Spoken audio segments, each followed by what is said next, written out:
Okay, so we're gonna start with the hip joint and pelvic girdle bony structures. You have your iliac crest on the top of the pelvis, and then you have your anterior superior iliac spine, which are right here protruding. And then bend over for me. You can feel the anterior inferior iliac spine. Come back up. And then on the back, we have our sacral hiatus, which is gonna be right in here. You can feel a little knob. And then you have your greater trochanter, which turn for me. Lift your left leg off the ground. And you can feel right along the pocket, rotate your foot in and out, perfect. You can feel the greater trochanter move right onto your fingers. And you have your lesser trochanter, which is gonna be on the inside right here. Pick up your left leg, rotate, and you can feel it move onto your fingers. And then you have your PSIS, which are going to be right here. You can feel them right on above the waistline. And then you have your inferior iliac spine, which is gonna be right below that. Then you have your ischial tuberosity. You're gonna come up from the hamstrings and you're gonna feel until you feel the sit bone. And then you have your pubic symphysis, which is a self-ID. You're going to put your hand at your belly button and go down, and it'll be right under your hand. Next, we're gonna go over the leg muscles. So we have the iliopsoas, which is gonna be right in here. And that is located deep to the hip. And it is a hip flexor and helps lift the thigh off the ground. And then we have our rectus femoris, which runs down the center of the thigh, and we have that helps flex the knee.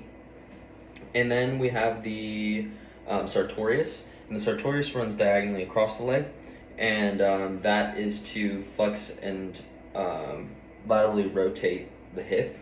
So yeah. Rotate your hip. And then we have our pectineus, which is in the groin area, and that helps to flex the hip, and that's going to be right in there.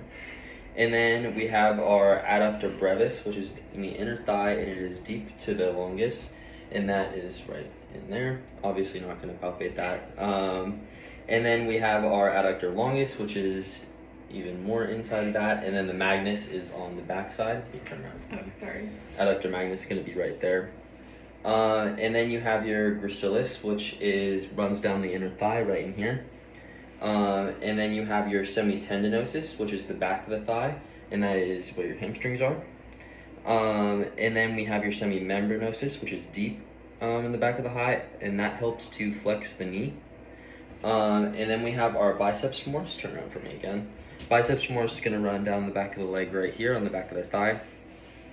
And then we have our gluteus maximus, which is going to be right here. We have gluteus medius, which is going to be towards this, the side laterally a little bit.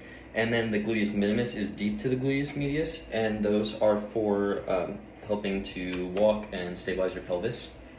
And then we have your tensor fasciolata, which is going to run straight down the side. And then we have your IT band, which helps to stabilize the knee during the movement, and it also runs down the side. Sorry.